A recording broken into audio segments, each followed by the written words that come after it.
Hello guys! Welcome back to my channel! Alright, ang ganda po ng topic natin ngayon. Mabilisan lang pong explanation nito. 5 na favorite kong solid na Philippine stock sa opinion ko lang po. No? I-share ko po sa inyo just in case na-miss nyo po yung mga sharing na ginawa ko po sa mga past na webinar no, na sinamahan ko po si Dragonfly. Ayan po, no? At bago po ang lahat, kabilin-bilin ko po sa inyo, katuwaan lang po ito. General education lang po ito. Huwag niyo pong o-open. Wala na tayo sa school, guys. No? Pagdating po sa investing, kanya-kanyang assignment po tayo at umpisahan na po natin. School stocks, nag-aral po ko sa Lasal 95 to 1999. Ang average tuition ko po noon, 15,000 po. Today po, wala na pong ganyan tuition fee, no?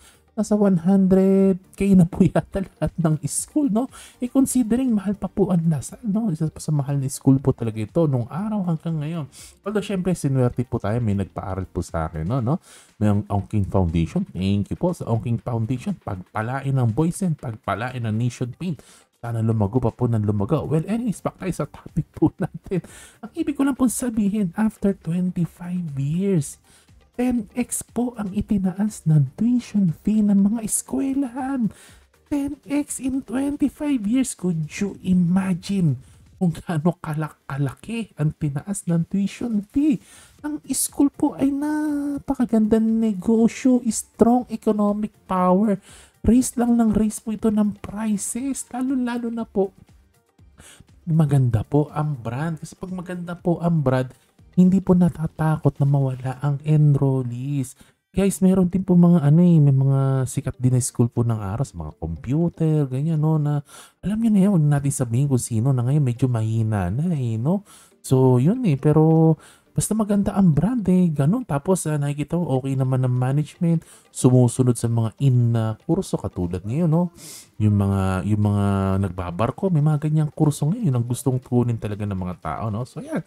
Kasi gano'n wala namang magagawa ang magulang, no, kundi mangutang, mag-abroad, magbenta ng atay, babayaran mo pa rin talaga ang tuition fee kahit gaano kamahal, no. At guys, konting kwento lang po, pagbigyan nyo na po ako. Kasi yung nanay ko po, mananahi po yan, no. Hindi ko na po sasabihin ko anong school, no, at nananahi yung nanay ko, no, para makapag-supply, no, sa isang school, no? Nagko-contribute siya, nananahi siya sa isang supplier, no? So, ang supplier po nung school, yung uniform, PE uniform, no? Halimbawa, pares na, jogging pants, tsaka t-shirt na may imprint na, binibenta lang po yan sa sa school, no? From supplier, binibenta sa school ng 200 pesos yung isang pares. Kano nila binibenta sa estudyante? 600. Grabe, 200% ang tubo. Pero mo, nabili ng school yung school uniform, 200, ibebenta ng 600. Ganun po kagandang business ang school kasi again, wala pong magagawa ang estudyante. Alam mo po ang teknikan pa ng mga school dyan, no? Pagdating sa mga school uniform, mga ganyan-ganyan, hinahalo na sa tuition, sa listahan ng bayarin mo. Hindi na siya optional Talagang nandun na, kasama na sa bayarin mo, kasama na ng tuition fee mo, no? So, ibig ko po sabihin, ang ganda po talaga.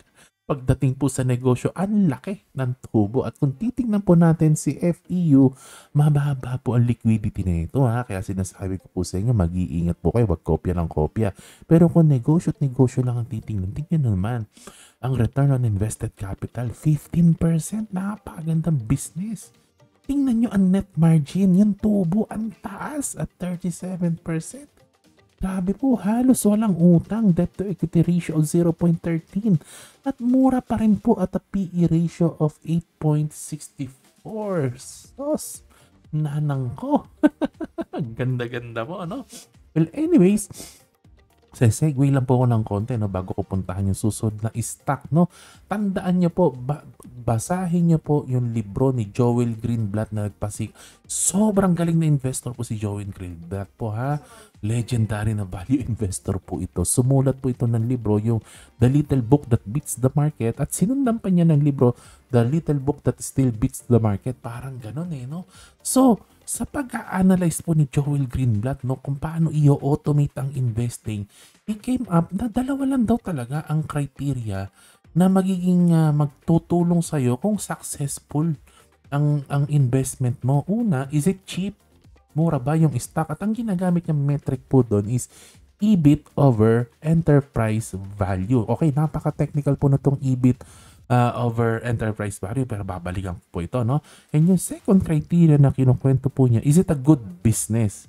Pag sinabing good business, mataas ba yung return on capital, no? So yung cheap, EBIT to EV, no? So kailangan maganda po yan. Ngayon, pag titingnan po natin, no, cheap at good business, ang counterpart po nito sa atin, no, kung wala po tayong EBIT to enterprise value, ang next na good approximation po niyan, yung PE ratio. This is a good approximation po ng EV to EBIT to EV, no?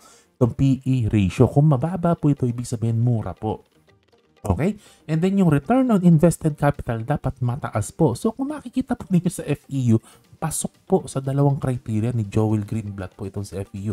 Mataas ang return on invested capital at 15% at mura po siya at a PE ratio of 8. No? So, inaano ko lang po, nire-recap ko lang po kasi ito po, ang tagal po, nakalbo din po itong si Joel Greenblatt. Kakaaral. Paano? Ano ba sekreto ng magandang investing, no? Kasi inaral nila, ang dami-daming data, binaktest nila. Ito talaga ang nakita po nila, no? So, kaya po ako bullish po talaga ako, no? Dito po sa FEU at sa CEU, maganda din po, no?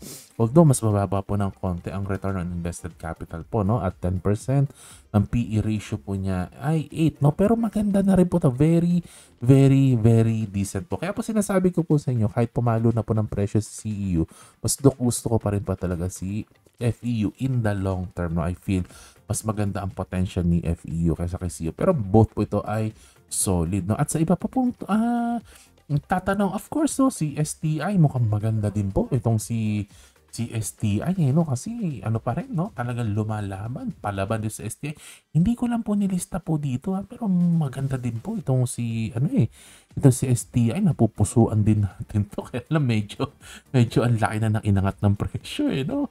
Medyo na-late po tayo dito. Nung review ko po si STI a few months ago, nasa 80 cents na. Ngayon, piso na, no? Science, 25% gain na sana si Kuya John. Pero, ayun, pag-aralan nyo po, no, itong mga school stocks kasi ang ganda po talagang negosyo po ito.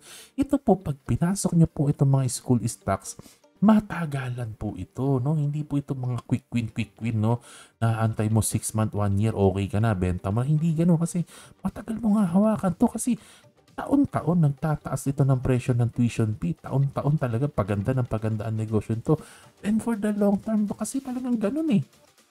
Hindi naman malalaos ang ang education po, no? Hindi malalaos po ang education kasi talagang yan ang gusto ng mga pangarap ng mga magulang makapag-aral ang mga anak, no? At next naman po tayong category, no? Pupunta ko na yung 3 and 4 ko po na bet po nating yung alak stocks, yung mga nagbebenta po ng alak. Panalo po talaga kasi ang mga Pilipino po talaga iinom pa din kahit walang makain at kahit hindi makapag-aral ng mga anak. Kaya mas maganda ang alak stocks kaysa sa mga schools eh. Kasi kahit hindi na makapag-aral mga anak, basta makainom tayo pare, di ba? At kahit ipagbawal ng gobyerno, talagang iinom at iinom pa rin tayo. Mismo mo yung mga nagbabawal. Sila unang umiinom. Anyway, sige nun. Maganda talagang negosyo ang alak stocks. At tingnan nyo po, ang GSMI, grabe po. Halos babagsak ka sa silya sa ganda ng negosyo na to. Tingnan mo naman yung return on invested capital at 32%. Saan ka pa? Return on invested capital at 32%. Napakataas po. Grabe po kung talagang may market lang po, no, na meron pa talagang ilalaki, no, addressable market. Talagang kayang mag-grow po ni GSMI. And it's still very, very cheap, no, at PE ratio of 10. So talagang mura. Kahit po tumaas na po siya ngayon, no, it still looks very, very solid. At sa tingin ko po, aangat pa po at aangat po ito. At ang maganda po dito sa GSMI, sa tingin ko lang po, no, may nagtanong nung nag-webinar nung nakaraan, no, nung kasama ko si PSE Warrior na masasama ba to sa index? Parang may chance. parang nakukutubang ko lang, although wala naman akong evidence, pero Pero napupusuan ko at nakukutob ako na baka no, with all the attention na nangyayari sa GSMI at ang ganda ng fundamentals siya. Kita mo naman, walang utang. 0-0, PE ratio, 10-10. Ay, grabe. No, wala. Return on invested capital, 32%. Wala po akong masabi. Napakagandang negosyo po. At kasi may mga strong talaga sila na mga ano pa ngayon, mga kampi, no? Lamang ang panalo, lamang ang may tapang. So talagang no? Ang ganda po. Tsaka ang alam ko po talaga, no? Iba talaga, mas ano talaga sa masa ang gin kasi mas affordable talaga ang gin no? Magkano lang naman ang gin? Wala pa yata 100 pesos, no? Ang gin, lasing ka na. So kayang-kaya, no? Kahit na humina ang purchasing power ng mga Pilipino, pwedeng ipasok sa budget ito para makainom po talaga tayo, no? Ganon, no? At kung namamahalan ka sa GSMI, keeper. Mag-keeper ka, mag-Alfonso ka, still, no? Hindi 32% ang return on invested capital, pero grabe, 20%. Grabe, nakakalula, no? Yung iba nangangamote sa return on invested capital nasa 5, 6, 7, 8%. Ito 20. Grabe, saan ka makakita ng ganyan? Tapos sa PE ratio of 8, sobra po, no? Napakaganda ng At wala ring utang. 0-0. Ay, nako po. Ay, nako. Napakaganda, kaya talagang gustong-gusto ko po. At tingnan niyo na lang po. Isa din dito, ang ganda ng portfolio nila. Ang laki, no? Ang dami ng portfolio po nila, no? Ayan. So, of course, namamayag pag po si Alfonso. Mahilig talaga. Nire-regalo ko pag minsan, no? Yung mga kapitbahay, no? Although hindi ako umiinom, no? Pero pag nagre-regalo ko, Alfonso na. Para din, no? Yung tubo, sa akin pa rin mapupunta, no? Kasi may shares naman tayo ng konti dyan, no? And of course, last but not the least, yung pinaka-favorite ko po ngayon, no? Si Figaro Coffee Group, no? Although yung return on invested capital niya hindi kasi laki ng keeper at hindi rin po kasi laki ng GSMI po, no? At an return on invested capital of just 15%, no? Pero yung PE ratio niya maganda po at 7, tapos ang utang niya bababa din po, no? So, what am I saying po? Kasi yung return on invested capital, ano po yan yan yung iyong theoretical limit on how much you can grow, no? Pero of course, how much you can grow also depends kung gaano kalaki yung addressable market, no? Kung kaya pa talagang mag-grow nung addressable market. Pero unlike kasi sa food, katulad po nito, ang laki-laki po talaga ng market ng food. At napakaliit pa rin po ni Figaro considering po napakaliit pa rin po niya. At yung return on invested capital niya, yung theoretical limit niya na 15%, talagang nagagamit niya po at talagang ginogrow niya ng ginogrow po yan kasi kayang-kaya mag-grow kasi malaki pa po ang ilalaki po nila, no? What am I saying? Tingnan niyo po, no? Nung 2021 po, no, dito po sa kanilang report, no, yung revenue na nakukuha nila from Angel's Pizza na lang ang tingnan natin. Huwag natin tingnan yung iba, no? So, tingnan nyo na lang po. End of 2022. Huwag na tingnan yung 2021, no? Tapon na natin. Luma na yan, eh. So, 2022, compare mo sa 2023, halos na doble nila yung revenue nila. Sa pizza lang yan. Pizza lang yan, guys. No? Angel's Pizza. Grabe, halos na doble nila yung revenue nila sa Angel's Pizza in just 1 year. At noong 2021, no, hindi ko talaga wala ako makitang data. Ito na yung pinakamalapit na data na nakita ko, yung sa Business World, no. September 17 yata ito, 2021. Ang sabi, 31 ang Angel's Pizza outlet. 2021 po yan. So that is 3 years ago. Ilan na po ngayon? 2024, 124 na. Times 4 na po ang dinami ng kanilang branches ng pizza store. So, ibig ko po sabihin, talagang gamit na gamit po nila. And they target to open 70 to 80 more this year alone, 2024. At ang goal yata nila, 300 or 400 po, no? In 5 years, no? So, yun po kasi kaya naman po mag-grow po, no? Ayan. At isa pa pong we can consider, no? Yung relationship din po nila sa Grab, no? Na ayun, no? Grabe. Sa Grab pa lang ito, no? Wala pa yung yung mga walk-in, yung mga ganun, no? 1.2 billion yung order, yung sales na nakuha nila sa Grab noong 2024, 63% jump year to year, no? So napakaganda po talaga na nangyayari dito sa Angel. Kaya gustong-gusto ko po itong si Angel's Pizza. Anyways, ito po yung 5 na na paborito ko po so far na pupusuan ko po talaga, no? May konting posisyon na po tayo. Well, then again, huwag niyo po basta-basta bibilhin po ang mga stocks po na to, no? Pag-aralan niyo po mabuti. Okay, so kasi pera niyo po yan, no? Na pinaghirapan po ninyo. So, ingat-ingat lang po, guys, no?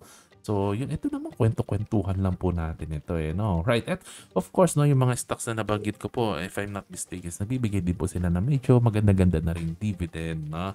Hindi nga lang abot langit na 10%, pero pwede na, laman tiyan naman po yan, no? Alright, hanggang dito na ang kwentuhan po natin. Basahin nyo lang po ang mga disclaimer po, no? General education and entertainment lang po ito, no?